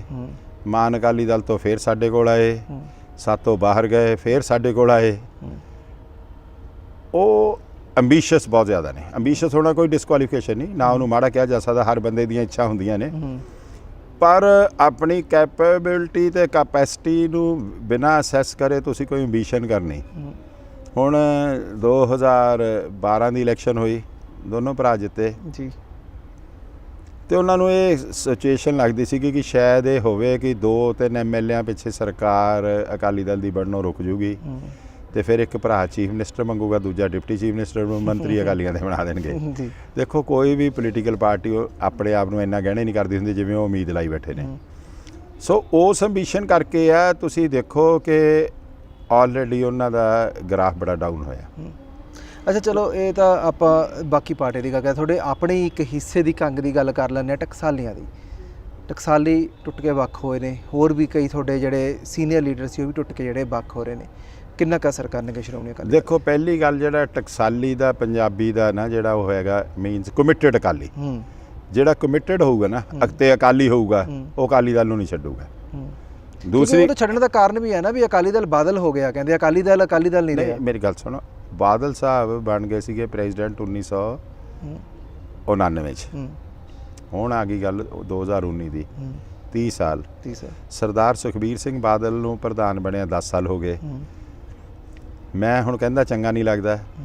ਜਦ 2012 ਦੀ ਗਵਰਨਮੈਂਟ ਬਣੀ, ਜਿਹੜੇ ਹੁਣ ਇਹ ਭੱਦਰਪੁਰ ਸ਼ਲੈਦਾ ਹੋਏ ਨੇ, ਇਹਨਾਂ ਸਾਰਿਆਂ ਦੀਆਂ ਵੀਡੀਓਜ਼ ਵਾਇਰਲ ਹੋਈਆਂ, ਤੁਸੀਂ ਸੁਣ ਲਓ ਟੈਲੀਵਿਜ਼ਨ ਤੇ, ਕਿ ਸਰਦਾਰ ਸੁਖਬੀਰ ਸਿੰਘ ਬਾਦਲ ਵਰਗਾ ਕੰਪੀਟੈਂਟ ਪ੍ਰਧਾਨ ਤੇ ਪੋਲੀਟੀਸ਼ੀਅਨ ਨਹੀਂ ਹੋ ਸਕਦਾ ਜਿਹਨੇ first time in history of Punjab Akali government repeat ਕਰਾਈ ਹੈ। ਫਿਰ ਜਿਹੜੇ ਹੁਣ ਟਕਸਾਲੀ ਅਕਾਲੀ ਦਲ ਦੇ ਪ੍ਰਧਾਨ ਬਣੇ ਹੋਏ ਨੇ, ਉਹ ਸਰਦਾਰ ਸਾਹਿਬ ਨੇ ਜਦ ਉਹਨਾਂ ਦਾ ਬੇਟਾ ਬਾਈ ਇਲੈਕਸ਼ਨ ਜਿੱਤਿਆ 2015 'ਚ, ਬੇਦਬੀ ਕਾਂਡ ਦੇ ਸੋ ਕਾਲਡ ਬੇਦਬੀ ਕਾਂਡ ਕਹਿਣ ਤੋਂ ਬਾਅਦ ਜੀ ਉਹਨਾਂ ਇਲੈਕਸ਼ਨ ਵੀ ਲੜੀ। ਉਹਨਾਂ ਦਾ ਬੇਟਾ 62,000 ਵੋਟ ਤੇ ਵੀ ਜਿੱਤਿਆ। ਤੇ ਉਦੋਂ ਬਾਅਦ ਉਹਨਾਂ ਨੇ ਜਿਹੜੀ ਪ੍ਰੈਸ ਨੂੰ ਸਟੇਟਮੈਂਟ ਦਿੱਤੀ, ਇਲੈਕਟ੍ਰੋਨਿਕ ਮੀਡੀਆ ਨੇ ਉਹ ਵਾਇਰਲ ਵੀ ਕੀਤੀ। ਉਹਨਾਂ ਨੇ ਕਿਹਾ ਕਿ ਇਹ ਤਾਂ ਟ੍ਰੇਲਰ ਹੈ ਜਿਹੜਾ ਮੇਰਾ ਮੁੰਡਾ ਜਿੱਤਿਆ ਖਡੂਰ ਸਾਹਿਬ ਤੋਂ। 2017 'ਚ ਤੀਸਰੀ ਵਾਰ ਗਵਰਨਮੈਂਟ ਬਣਾਵਾਂਗੇ under the competent leadership of Sardar Sukhbir Singh Badal. ਇਹ ਤਾਂ ਹੁਣ ਉਹਨਾਂ ਨੂੰ ਐਕਸਪਲੇਨ ਕਰਨਾ ਪਊਗਾ ਕਿ ਜਿਸ ਬੰਦੇ ਦੀਆਂ 12 ਸਾਲ ਉਹ ਸਿਫਤਾਂ ਕਰਦੇ ਰਹੇ, ਪ੍ਰਧਾਨ ਮੰਨ ਕੇ ਸਲੂਟ ਕਰਦੇ ਰਹੇ, ਉਹਦੀ ਕੈਪੈਸਿਟੀ ਤੇ ਕੈਪੇਬਿਲਿਟੀ ਨੂੰ ਐਪਰੀਸ਼ੀਏਟ ਕਰਦੇ ਰਹੇ, ਆਲ ਆਫ ਸਡਨ ਕੀ ਗਲਤ ਹੋ ਗਿਆ ਜਿਹਦੇ ਕਰਕੇ ਉਹਨਾਂ ਨੂੰ ਇੰਨਾ ਐਕਸਟ੍ਰੀਮ ਸਟੈਪ ਲੈਣਾ ਪਿਆ। ਇਹ ਉਹਨਾਂ ਤੇ ਹੈ ਕਿ ਦੇ ਹੈਵ ਟੂ ਐਕਸਪਲੇਨ ਕਿ ਵਾਈ ਇਟ ਹੈਪਨਡ। ਕਿਤੇ ਨਾ ਕਿਤੇ ਥੋੜਾ ਬਹੁਤਾ ਜਿਹੜਾ ਨੁਕਸਾਨ ਹੈ ਉਹ ਅਕਾਲੀ ਦਲ ਨੂੰ ਉਹਦਾ ਹੋਊਗਾ।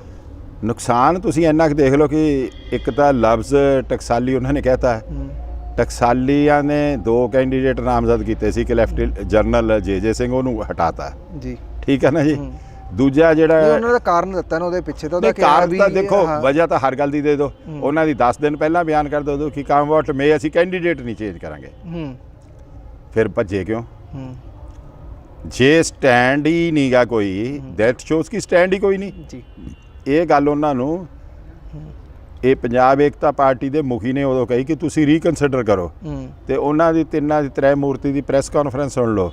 Nothing doing, we will not go back from our commitment. ਸਰਦਾਰ ਸਾਹਿਬ, ਇਲੈਕਸ਼ਨ ਤੁਹਾਨੂੰ ਜਾ ਕੇ ਹੁਣ ਤੁਸੀਂ 19 ਲੜਨ ਜਾ ਰਹੇ ਹੋ। ਜੇ ਉਸ ਤੋਂ ਪਹਿਲਾਂ ਦੀ ਗੱਲ ਕਰੀਏ ਤਾਂ ਤੁਸੀਂ 2007 ਦੇ ਵਿੱਚ ਜਿਹੜੀ ਲਾਸਟ ਇਲੈਕਸ਼ਨ ਜਿਹੜੀ ਲੜੀ ਸੀ ਭੈਲ ਤੋਂ, ਤੇ ਉਸ ਤੋਂ ਪਹਿਲਾਂ ਦੀ ਗੱਲ ਕਰੀਏ 2002 ਦੀ ਤੁਹਾਡੀ ਇਲੈਕਸ਼ਨ ਤੁਸੀਂ ਲੜੀ ਸੀ, ਤੇ ਉਸ ਤੋਂ ਬਾਅਦ ਇੰਨਾ ਗੈਪ ਕਿਉਂ ਹੁਣ ਪਾਇਆ ਗਿਆ? ਗੈਪ ਕੀ ਗੱਲ ਕਿ ਪਾਰਟੀ ਨੂੰ ਇੰਨੀ ਟਾਈਮ ਲੱਗ ਗਿਆ ਥੋੜਾ ਡਿਸਾਈਡ ਕਰਦੇ ਹੋਏ, ਜਾਂ ਹਜੇ ਸੇਵਾਵਾਂ 'ਚ ਕਿਤੇ ਕਮੀ ਲੱਗਦੀ ਸੀ? ਵੀ ਦੇਖੋ, ਪਹਿਲੀ ਗੱਲ ਮੈਂ ਬੜੀ ਸਪਸ਼ਟ ਕਰਨਾ ਚਾਹੁੰਦਾ, ਮੈਂ ਕਦੇ ਐਂਬੀਸ਼ਨ ਨਹੀਂ ਸੀ, ਇੱਛਾ ਹੀ ਨਹੀਂ ਸੀ ਜ਼ਾਹਰ ਕੀਤੀ ਕਿ ਮੈਂ ਇਲੈਕਸ਼ਨ ਲੜਨੀ। ਫਿਰ ਇਸ ਵਾਰੀ ਕੀਤੀ? ਮੈਂ ਸੁਣੋ, ਨਹੀਂ ਹੁਣ ਦੀ ਵੀ ਇਹ ਸਾਰੀ ਪਾਰਟੀ ਲੀਡਰਸ਼ਿਪ ਨੇ ਮੈਨੂੰ 2-3 ਮਹੀਨੇ ਪਹਿਲਾਂ ਪੁੱਛਿਆ ਕਿ ਜੇ ਪਾਰਟੀ ਤੁਹਾਨੂੰ ਪਾਰਲੀਮੈਂਟ ਲਈ ਉਤਾਰਨਾ ਚਾਹੇ ਤਾਂ ਤਿਆਰ ਹੋ? ਮੈਂ ਕਿਹਾ ਜੇ ਪਾਰਟੀ ਫੈਸਲਾ ਕਰੂ ਮੈਂ ਤਿਆਰ ਹਾਂ। ਜੇ ਮੈਨੂੰ ਇਸ ਵਾਰੀ ਆਫਰ ਨਾ ਕਰਦੇ ਤਾਂ ਮੈਨੂੰ ਕੋਈ ਇਤਰਾਜ਼ ਨਹੀਂ ਸੀ, ਕਿਉਂਕਿ ਮੈਂ I am not for tickets. ਮੈਂ ਸਮਝਦਾ ਕਿ ਜਿਹੜਾ ਬੰਦੇ ਦਾ ਮਾਣ ਸਨਮਾਨ ਹੁੰਦਾ ਉਹ ਸੇਵਾ ਨਾਲ ਵੱਧਦਾ ਹੈਗਾ, ਕੱਲੀਆਂ ਟਿਕਟਾਂ ਨਾਲ ਨਹੀਂ ਵੱਧਦਾ। ਅੱਛਾ, ਕੈਪਟਨ ਅਮਰਿੰਦਰ ਸਿੰਘ ਨੇ ਜੋ ਵਾਅਦੇ ਕੀਤੇ ਸੀ ਆਪਣੇ ਵੀ ਮੈਂ ਇਹ ਪੰਜਾਬ ਲਈ ਹਿੱਤਾਂ ਲਈ ਇਹ ਕੰਮ ਕਰੂੰਗਾ, ਉਹ ਹਜੇ ਤੱਕ ਕਿੰਨੇ ਕੁ ਪੂਰੇ ਹੋਏ ਉਹ ਸਭ ਨੂੰ ਹੀ ਪਤਾ ਹੈ, ਜਾਂ ਜੋ ਹਾਲ ਚੱਲ ਰਿਹਾ ਉਹ ਵੀ ਸਭ ਨੂੰ ਪਤਾ ਹੈ। ਤੁਹਾਨੂੰ ਲੱਗਦਾ ਵੀ ਉਹਨਾਂ ਦੀ ਕਾਰਗੁਜ਼ਾਰੀ ਕਿਤੇ ਨਾ ਕਿਤੇ ਕਾਂਗਰਸ ਦੇ ਉੱਤੇ ਬਹੁਤ ਵੱਡਾ ਇਫੈਕਟ ਪਾਊਗੀ ਇਹ ਚੋਣਾਂ ਦੇ ਵਿੱਚ, ਪੰਜਾਬ ਦੇ ਵਿੱਚ ਖਾਸ ਕਰਕੇ? ਦੇਖੋ, ਸਭ ਤੋਂ ਵੱਡੀ ਜਿਹੜੀ ਅੱਜ ਕਾਂਗਰਸ ਨੂੰ ਲੋਕਾਂ ਨੂੰ ਐਕਸਪਲੇਨ ਕਰਨੀ ਪਊਗੀ, ਤੁਸੀਂ ਜੋ ਕਾਗਜ਼ ਲਿਖਦੇ ਹੋ ਉਹਨਾਂ ਤੋਂ ਮੁਨਕਰ ਹੋ ਸਕਦੇ ਹੋ। ਜਿਹੜੀਆਂ ਚੀਜ਼ਾਂ ਤੁਸੀਂ ਧਾਰਮਿਕ ਚਿੰਨ੍ਹ ਨੂੰ ਹੱਥ ਵਿੱਚ ਲੈ ਕੇ ਸੌਹਾਂ ਖਾਓ, ਉਹ ਤੋਂ ਜਦ ਮੁਨਕਰ ਹੋਣਗੇ ਤੁਹਾਨੂੰ ਫਿਰ ਲੋਕਾਂ ਨੂੰ ਕਿਤੇ ਨਾ ਕਿਤੇ ਜਵਾਬ ਦੇਣਾ ਪਊਗਾ ਕਿ ਕਿਉਂ ਪਹਿਲਾਂ ਸੌਹਾਂ ਖਾਧੀਆਂ ਕਿਉਂ। ਮੈਂ ਇਹ ਸਮਝਦਾ, ਮੇਰੀ ਇੱਕ ਫੀਲਿੰਗ ਹੈ ਕਿ ਜਿਹੜੇ ਬੰਦੇ ਨੂੰ ਆਪਣੇ ਆਪ 'ਤੇ ਕੌਨਫੀਡੈਂਸ ਆ ਅਤੇ ਭਰੋਸਾ ਹੈ ਕਿ ਜੋ ਕਹਿ ਰਿਹਾ ਉਹਨੂੰ ਇੰਪਲੀਮੈਂਟ ਅਤੇ ਐਕਸੀਕਿਊਟ ਕਰਨ ਦੇ ਉਹ ਕੰਪੀਟੈਂਟ ਹੈ, ਉਹਨੂੰ ਸੌ ਨਹੀਂ ਖਾਣੀ ਚਾਹੀਦੀ, ਉਹਨੂੰ ਆਪਣੇ ਆਪ 'ਤੇ ਭਰੋਸਾ ਚਾਹੀਦਾ। ਸੋ ਇਸ ਗੱਲ ਤੋਂ ਇਹ ਲੱਗਦਾ ਕਿ ਕਿਤੇ ਨਾ ਕਿਤੇ ਜਦ ਇਹਨਾਂ ਨੇ ਕਮਿਟਮੈਂਟ ਕੀਤੀ, ਜਾਂ ਤਾਂ ਇਹਨਾਂ ਨੂੰ ਆਪਣੇ ਆਪ 'ਤੇ ਭਰੋਸਾ ਨਹੀਂ ਸੀਗਾ, ਜਾਂ ਇਹ ਆਪਣੇ ਆਪ 'ਚ ਉਹਨੂੰ ਐਕਸੀਕਿਊਟ ਕਰਨ ਦੇ ਕਾਬਲ ਨਹੀਂ ਸੀਗੇ, ਅਤੇ ਇਹਨਾਂ ਨੇ ਉਹ ਸੌਹਾਂ ਖਾ ਕੇ। ਦੇਖੋ, ਹੁਣ ਸਭ ਤੋਂ ਵੱਡੀ ਗੱਲ ਆ ਮੈਨੂੰ ਜਿਹੜਾ ਇਹ ਸਾਰੇ ਕਹਾਣੀ ਵਿੱਚ ਦੁਖਾਂਤ ਲੱਗਦਾ, ਇਹਨਾਂ ਨੇ ਲੋਕਾਂ ਵਿੱਚ ਇਹ ਪ੍ਰਭਾਵ ਦੇਣ ਲਈ ਕਿ ਜੋ ਅਸੀਂ ਕਹਿ ਰਹੇ ਹਾਂ ਉਹ ਹੋਊਗਾ, ਹੈਪਨ ਹੋਊਗਾ, ਇਟ ਵਿਲ ਹੈਪਨ। ਜਦ ਮੈਨੀਫੈਸਟੋ ਜਾਰੀ ਕੀਤਾ ਤੇ ਸਰਦਾਰ ਮਨਮੋਹਨ ਸਿੰਘ ਵਰਗੀ ਸ਼ਖਸੀਅਤ ਨੂੰ, ਜਿਹੜੀ ਕਿਸੇ ਕੰਟਰੋਵਰਸੀ 'ਚ ਨਹੀਂ ਸੀਗੀ, ਖੜਾ ਕਰਕੇ ਜਾਰੀ ਕਰਾਇਆ, ਐਂਡ ਸਰਦਾਰ ਸਾਹਿਬ ਨੇ ਇਹ ਗੱਲ ਕਹੀ ਕਿ ਅਸੀਂ ਇਹਨੂੰ ਬੜਾ ਥੋਰੋਲੀ ਸਾਰੀਆਂ ਜਿਹੜੀਆਂ ਕਮਿਊਨਿਟੀਜ਼ ਤੇ ਕਲਾਸਿਸ ਨੇ ਉਹਨਾਂ ਦੇ ਨਾਲ ਡਿਸਕਸ਼ਨ ਤੋਂ ਬਾਅਦ ਬਣਾਇਆ। ਹੁਣ ਇਹ ਇਨਕੰਬੈਂਟ ਸੀ on the chief minister and the finance minister ਜਿਹੜਾ ਚੇਅਰਮੈਨ ਸੀ ਮੈਨੀਫੈਸਟੋ ਕਮੇਟੀ ਦਾ, ਕਿ ਉਹ ਫੋਰਸ ਹੀ ਨਹੀਂ ਕਰ ਸਕੇ ਕਿ they will not be in position to implement, or ਜੇ ਉਹਨਾਂ ਨੇ ਕਮਿਟਮੈਂਟ ਕਰਨ ਵੇਲੇ ਫੋਰਸ ਹੀ ਕੀਤਾ ਸੀਗਾ ਕਿ ਉਹ ਕਰ ਸਕਦੇ ਨੇ, ਤਾਂ ਹੁਣ ਉਹਨਾਂ ਨੇ ਕੀਤਾ ਕਿਉਂ ਨਹੀਂ ਦੱਸਣ ਲੋਕਾਂ ਨੂੰ? ਮਜਬੂਰੀ ਦੱਸਣ ਨਾ ਜੀ। ਆਫਟਰ ਆਲ ਤੁਸੀਂ ਜੇ ਦੇ ਰਹੇ ਹੋ ਕਿ ਮੈਂ ਜੇ ਨੌਜਵਾਨ ਨੂੰ ਰੁਜ਼ਗਾਰ ਨਹੀਂ ਦੇ ਸਕਦਾ ਤੇ ਮੈਂ ਬੇਰੁਜ਼ਗਾਰੀ ਭੱਤਾ ਦੇਵਾਂਗਾ, ਨਾ ਦਿਓ ਰੁਜ਼ਗਾਰ। ਦੇਖੋ ਪਹਿਲੀ ਤਾਂ ਗੱਲਾਂ ਉਹ ਕਮਿਟ ਕੀਤੀਆਂ ਜਿਹੜੀਆਂ ਪ੍ਰੈਕਟੀਕਲੀ ਇੰਪੋਸੀਬਲ ਸੀ। ਆਮ ਆਦਮੀ ਪਾਰਟੀ ਦੇ ਕਨਵੀਨਰ ਨੇ ਅਜਨਾਲੇ ਮਜੀਠਾ ਇਲੈਕਸ਼ਨ ਵਿੱਚ ਆ ਕੇ ਕਹਿ ਦਿੱਤਾ ਕਿ ਜੇ ਸਾਡੀ ਪਾਰਟੀ ਗਵਰਨਮੈਂਟ ਬਣਾਊ ਤਾਂ ਅਸੀਂ 35 ਲੱਖ ਜੌਬ ਦੇਵਾਂਗੇ। ਉਹਨਾਂ ਨੇ ਇਹ ਨਹੀਂ ਸੋਚਿਆ ਕਿ 4 ਲੱਖ ਤੇ 60-70 ਹਜ਼ਾਰ ਪੱਕੇ ਗਵਰਨਮੈਂਟ ਦੇ ਮੁਲਾਜ਼ਮ ਨੇ, ਉਹ ਵੀ ਗਵਰਨਮੈਂਟ ਕਦੇ ਕਈ ਦਫਾ ਕਿੰਨੀ ਦੇਰ ਭਰਦੀ ਨਹੀਂ ਗਈ ਕਰੰਚ ਹੋਣ ਕਰਕੇ। ਮਤਲਬ ਐਸੇ ਜੁਮਲੇ ਚਲੋ ਇਲੈਕਸ਼ਨਸ ਫਿਰ ਇਹਨਾਂ ਨੇ ਕਾਂਗਰਸ ਨੇ ਕੀ ਕੀਤਾ ਕਿ ਆਮ ਆਦਮੀ ਪਾਰਟੀ ਨੇ 35 ਲੱਖ ਕਿਹਾ ਸੀ ਚੱਕ ਦੀਏ ਕਿ ਫੱਟੇ, ਇਹਨਾਂ ਨੇ 60 ਲੱਖ ਕਹਿਤਾ। ਮਤਲਬ ਕਹਿਣ 'ਚ ਕੀ ਜਾਂਦਾ, ਚਲੋ ਇਲੈਕਸ਼ਨ ਨੇ ਲੜਨੇ ਹੀ ਆਪਾਂ। ਚਲੋ ਆਪਾਂ ਥੋੜ੍ਹਾ ਜਿਹਾ ਤੁਹਾਡੇ ਬੈਕ 'ਤੇ ਨਜ਼ਰ ਮਾਰ ਲੈਣੇ ਕਿਉਂਕਿ ਟਾਈਮ ਜਿਹੜਾ ਆਪਣੇ ਕੋਲ ਸੀਮਿਤ ਹੈ। ਆਪਾਂ ਗੱਲ ਕਰੀਏ ਤੁਹਾਡੇ 1997 ਦੀ, ਤੁਸੀਂ 1997 'ਚ ਕੈਬਨਿਟ ਮਿਨਿਸਟਰ ਸੀ, ਜਿਵੇਂ ਤੁਸੀਂ ਦੱਸਿਆ ਵੀ 1.5 ਸਾਲ ਰਹੇ ਹੋ, ਤੇ 1999 'ਚ ਰਿਜ਼ਾਈਨ ਕਰਤਾ ਸੀ ਤੁਸੀਂ। 5 ਮਿਨਿਸਟਰਾਂ ਨੇ ਰਿਜ਼ਾਈਨ ਕੀਤਾ 14 ਦਸੰਬਰ 1997 ਨੂੰ। ਕੀ ਕਾਰਨ ਕੀ ਰਿਹਾ ਸੀ ਕਿ ਉਹ ਜਿਹੜਾ ਰਿਜ਼ਾਈਨ ਕੀਤਾ? ਦੇਖੋ ਕਾਰਨ ਉਦੋਂ ਸਾਡਾ ਜ਼ਾਤੀ ਕਾਰਨ ਮੰਤਰੀਆਂ ਦਾ ਕੋਈ ਨਹੀਂ ਸੀਗਾ। ਸਰਦਾਰ ਪ੍ਰਕਾਸ਼ ਸਿੰਘ ਜੀ ਬਾਦਲ ਤੇ ਜਥੇਦਾਰ ਗੁਰਚਰਨ ਸਿੰਘ ਜੀ ਟੌੜਾ ਵਿੱਚ ਕੋਈ ਮਿਸਅੰਡਰਸਟੈਂਡਿੰਗ ਤੋਂ ਡਿਸਟਰਸਟ ਕ੍ਰੀਏਟ ਹੋ ਗਿਆ, ਜਿਹਦੇ 'ਚ ਉਹਨਾਂ ਦਾ ਤੋੜ ਵਿਛੋੜਾ ਹੋ ਗਿਆ। ਉਹਦੇ ਵਿੱਚ ਅਸੀਂ, ਕਿਉਂਕਿ ਅਸੀਂ ਟੌੜਾ ਸਾਹਿਬ ਦੇ ਜ਼ਿਆਦਾ ਨਜ਼ਦੀਕ ਸੀਗੇ, ਅਸੀਂ ਉਹਨਾਂ ਨੂੰ ਫੋਲੋ ਕੀਤਾ ਤੇ ਇਸ ਕਰਕੇ ਅਸਤੀਫਾ ਹੋਇਆ। ਤੁਹਾਨੂੰ ਲੱਗਦਾ ਵੀ ਕਿਤੇ ਨਾ ਕਿਤੇ ਟੌੜਾ ਸਾਹਿਬ ਦੇ ਜ਼ਿਆਦਾ ਨਜ਼ਦੀਕੀ ਹੋਣ ਕਰਕੇ ਜਾਂ ਬਾਦਲ ਸਾਹਿਬ ਦਾ ਟੌੜਾ ਸਾਹਿਬ ਨਾਲ ਤਣਾਅ ਹੋਣ ਕਰਕੇ ਕਾਫੀ ਲੰਬਾ ਟਾਈਮ ਲੱਗ ਗਿਆ ਤੁਹਾਨੂੰ ਅਕਾਲੀ ਦਲ 'ਚ ਦੁਬਾਰਾ ਆਉਂਦੇ ਕਿਉਂਕਿ 2007 'ਚ ਆ ਕੇ ਫਿਰ ਤੁਸੀਂ ਦੁਬਾਰਾ ਅਕਾਲੀ ਦਲ ਵੱਲੋਂ ਜਿਹੜੀ ਇਲੈਕਸ਼ਨ ਲੜੀ ਹੈ? ਨਹੀਂ, ਉਹ ਦੇਖੋ ਨਾ, ਉਦੋਂ ਲਹਿਦਾ ਹੋ ਗਏ, ਫਿਰ 2004 ਵਿੱਚ ਸਮਝੌਤਾ ਹੋ ਗਿਆ, 2003 ਵਿੱਚ 2004 ਵਿੱਚ ਟੌੜਾ ਸਾਹਿਬ ਦੀ ਡੈਥ ਹੋ ਗਈ, ਤੇ ਉਦੋਂ ਬਾਅਦ ਜਿਹੜੀ ਪਹਿਲੀ ਇਲੈਕਸ਼ਨ ਹੋਈ ਉਹਦੇ 'ਚ ਮੈਨੂੰ ਪਾਰਟੀ ਨੇ ਟਿਕਟ ਦਿੱਤੀ। ਤੇ ਮੈਨੂੰ ਬਾਦਲ ਸਾਹਿਬ ਨੇ ਇਸ ਗੱਲ ਤੋਂ ਕਦੇ ਵੀ ਨਹੀਂ ਇਗਨੋਰ ਕੀਤਾ ਜਾਂ ਪਾਸੇ ਕੀਤਾ ਕਿ ਮੈਂ ਟੌੜਾ ਸਾਹਿਬ ਦੇ ਨੇੜੇ ਸੀਗਾ। ਰਾਦਰ ਉਹਨਾਂ ਨੇ ਮੈਨੂੰ ਐਪਰੀਸ਼ੀਏਟ ਕੀਤਾ। ਟੌੜਾ ਸਾਹਿਬ ਦੀ ਡੈਥ ਤੋਂ ਬਾਅਦ ਜਦ ਮੇਰੇ ਕੋਲ ਘਰ ਆਏ ਨੇ, ਉਹ ਕਹਿੰਦੇ ਕਿ ਗਰੇਵਾਲ ਸਾਹਿਬ, ਮੈਂ ਤੁਹਾਡੀ ਸਭ ਤੋਂ ਵੱਧ ਇੱਜ਼ਤ ਇਸ ਕਰਕੇ ਕਰਦਾ ਕਿ ਤੁਸੀਂ ਉਹ ਅਮੰਗਸਟ ਉਹ ਫਿਊ ਪੋਲੀਟੀਸ਼ੀਅਨ ਹੋ ਜਿਨ੍ਹਾਂ ਨੇ ਲੀਡਰ ਨਾਲ ਲਾਇਲਟੀ ਕਿਸੇ ਲਾਲਚ ਕਰਕੇ ਨਹੀਂ ਚੇਂਜ ਕੀਤੀ, ਤੇ ਮੈਂ ਇਸ ਕਰਕੇ ਤੁਹਾਡੀ ਸਿਫਤ ਕਰਦਾ ਤੇ ਤੁਹਾਨੂੰ ਪਿਆਰ ਕਰਦਾ ਤੇ ਤੁਹਾਡਾ ਸਤਿਕਾਰ ਕਰਦਾ। ਗਰੇਵਾਲ ਸਾਹਿਬ, ਸਭ ਤੋਂ ਪਹਿਲਾਂ ਜੇ ਗੱਲ ਕਰੀਏ, ਤੁਸੀਂ ਜੇ ਜਿੱਤ ਕੇ ਆਉਂਦੇ ਹੋ ਇੱਥੇ MP ਬਣ ਕੇ ਆਉਂਦੇ ਤਾਂ ਸਭ ਤੋਂ ਵੱਡਾ ਤੇ ਪਹਿਲਾ ਕੰਮ ਕੀ ਕਰੋਗੇ ਲੁਧਿਆਣੇ ਲਈ ਆ ਕੇ? ਦੇਖੋ, ਪਹਿਲੀ ਗੱਲ ਸਭ ਤੋਂ ਵੱਡਾ ਹੀ ਮੇਰੀ ਕੋਸ਼ਿਸ਼ ਇਹ ਹੋਊਗੀ ਕਿ ਲੁਧਿਆਣੇ ਦੇ ਲੋਕਾਂ ਨੂੰ ਇਹ ਹੋਵੇ ਕਿ ਦੇ ਸ਼ੁੱਡ ਹੈਵ ਨੋ ਰਿਗਰੈਟਸ ਕਿ ਜਿਹਨੂੰ ਅਸੀਂ ਚੁਣਿਆ ਸਾਡਾ ਉਸ ਵੇਲੇ ਫੈਸਲਾ ਗਲਤ ਸੀਗਾ।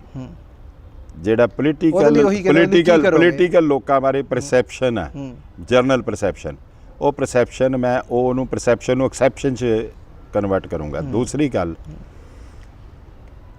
ਕਿਉਂਕਿ ਨੈਸ਼ਨਲ ਪਾਰਲੀਮੈਂਟ ਵਿੱਚ ਨੈਸ਼ਨਲ ਮੁੱਦੇ ਹੋਣੇ ਹੈ, ਮੈਂ ਪੰਜਾਬ ਦੇ ਵਿੱਚ ਲਾਸਟਿੰਗ ਪੀਸ ਤੇ ਟੈਰੋਰਿਜ਼ਮ ਸਿਰ ਨਾ ਚੁੱਕੇ, ਪਾਕਿਸਤਾਨ ਆਪਣੇ ਈਵਲ ਡਿਜ਼ਾਈਨਸ ਵਿੱਚ ਕਾਮਯਾਬ ਨਾ ਹੋਵੇ, ਪੰਜਾਬ ਵਿੱਚ ਸਾਰੇ ਫਿਰਕਿਆਂ 'ਚ ਆਪਸੀ ਭਾਈਚਾਰਾ ਹੋਵੇ, ਜਿਹੜਾ ਗੁਰੂ ਦੀ ਸੋਚ ਹੈ ਕਿ ਸਭੇ ਸਾਂਝੀ ਵਾਲ ਸਦਾਇਣ ਕੋਈ ਨਾ ਦਿਸੇ ਬਾਹਰਾ ਜੀਓ, ਉਹਨੂੰ ਪੋਲੀਟੀਕਲ ਪਾਵਰ ਦੇ ਦਾਇਰੇ ਵਿੱਚ ਲਿਆਉਂਦਿਆਂ ਹੋਇਆਂ ਇਹ ਅਸ਼ੋਰ ਕਰੂੰਗਾ ਕਿ ਪੰਜਾਬ ਵਿੱਚ ਪੀਸਫੁਲ ਇਨਵਾਇਰਮੈਂਟ ਹੋਵੇ, ਕਮਿਊਨਲ ਹਾਰਮਨੀ ਹੋਵੇ, ਤੇ ਪੰਜਾਬ ਦੀ ਡਿਵੈਲਪਮੈਂਟ ਲਈ ਕੋਈ ਨਾ ਕੋਈ ਸੈਂਟਰ 'ਤੇ ਕੌਨਸਟੈਂਟ ਪ੍ਰੈਸ਼ਰ ਰੱਖਾਂਗੇ ਕਿ ਪੰਜਾਬ ਦੀ ਡਿਵੈਲਪਮੈਂਟ ਲਈ ਕੋਈ ਨਾ ਕੋਈ ਇੱਥੇ ਪੈਕੇਜ ਦਿੱਤੇ ਜਾਣ। ਦੇਖੋ, ਅੱਜ 2-3 ਵੱਡੀਆਂ ਨੈਸ਼ਨਲ ਇਸ਼ੂਜ਼ ਨੇ, ਐਗਰੀਕਲਚਰ,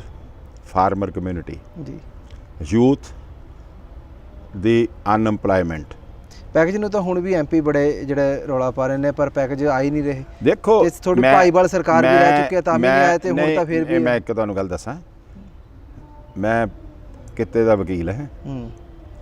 ਅਸੀਂ ਆਪਣੀ ਗੱਲ ਕਹਿੰਦੇ ਰਹਿੰਦੇ ਹੁੰਦੇ ਹਾਂ, ਕਦੇ ਨਾ ਕਦੇ ਸਿਰੇ ਗੱਲ ਲੱਗ ਜਾਂਦੀ ਹੁੰਦੀ ਹੈ।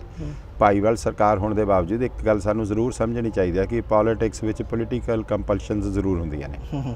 ਸਾਡੇ ਨੰਬਰਸ ਬੜੇ ਥੋੜੇ ਨੇ ਜੀ, ਪਰ ਦੇਖੋ ਇੱਕ ਗੱਲ ਤਾਂ ਕਹਿ ਸਕਦੇ ਹਾਂ ਨਾ, in spite of this small number, ਜੋ 3-4 ਵੱਡੀਆਂ ਅਚੀਵਮੈਂਟਸ ਇਸ ਐਨਡੀਏ ਗਵਰਨਮੈਂਟ ਵੇਲੇ ਪੰਜਾਬ ਲਈ ਹੋਈਆਂ, ਉਹ ਅੱਗੇ ਨਹੀਂ ਹੋਈਆਂ। ਪਹਿਲਾਂ ਕਰਤਾਰਪੁਰ ਸਾਹਿਬ ਕੋਰੀਡੋਰ, ਸੈਕੰਡ ਜਿਹੜੇ ਲੀਡਰਸ ਨੂੰ ਦਿੱਲੀ ਦੇ ਮਾਸੇਕਰ ਕਰਕੇ ਕਾਂਗਰਸ ਪ੍ਰੋਟੈਕਟ ਕਰ ਰਹੀ ਸੀ, ਉਹ ਸਿੱਟ ਫਾਰਮ ਹੋਣ ਤੋਂ ਬਾਅਦ they have been sent behind the ਬਾਰਸ।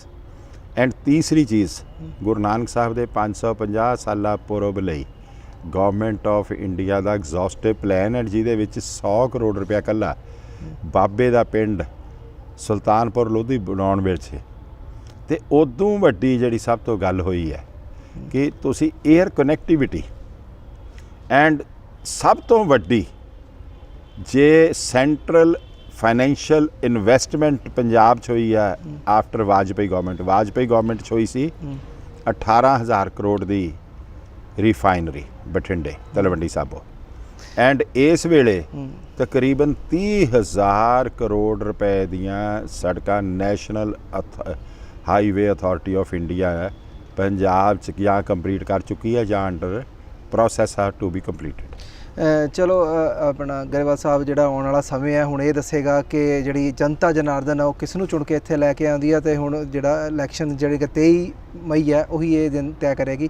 ਤੁਹਾਡਾ ਬਹੁਤ ਬਹੁਤ ਧੰਨਵਾਦ ਆ, ਤੁਸੀਂ ਆਪਣਾ ਕੀਮਤੀ ਸਮੇਂ ਸਾਨੂੰ ਦਿੱਤਾ। Thank you very much, thank you very much, thank you. So ਅਸੀਂ ਅੱਜ ਗੱਲ ਕਰ ਰਹੇ ਸੀਗੇ ਗਰੇਵਾਲ ਸਾਹਿਬ ਹੋਣਾ ਨਾਲ, ਜਿਨ੍ਹਾਂ ਨੇ ਆਪਣਾ ਕੀਮਤੀ ਸਮੇਂ ਸਾਨੂੰ ਦਿੱਤਾ, ਤੇ ਜਿਹੜੇ ਆਪਣੇ ਚੰਗੇ ਵਿਚਾਰ ਆ ਉਹ ਲੁਧਿਆਣੇ ਨੂੰ ਲੈ ਕੇ, ਇਸ ਸੀਟ ਨੂੰ ਲੈ ਕੇ, ਤੇ ਜਿਹੜਾ ਨੈਸ਼ਨਲਿਜ਼ਮ ਨੂੰ ਲੈ ਕੇ ਉਹ ਸਾਨੂੰ ਦੱਸੇ ਨੇ। ਸੋ ਉਮੀਦ ਕਰਦੇ ਹਾਂ ਕਿ ਤੁਹਾਨੂੰ ਜਿਹੜੀ ਸਾਡੀ ਇਹ ਇੰਟਰਵਿਊ ਪਸੰਦ ਆਈ ਹੋਵੇਗੀ। ਹੁਣ ਮੈਨੂੰ ਜਸਪ੍ਰੀਤ ਸਿੰਘ ਆਸ਼ਕ ਨੂੰ ਦਿਓ ਇਜਾਜ਼ਤ। ਧੰਨਵਾਦ।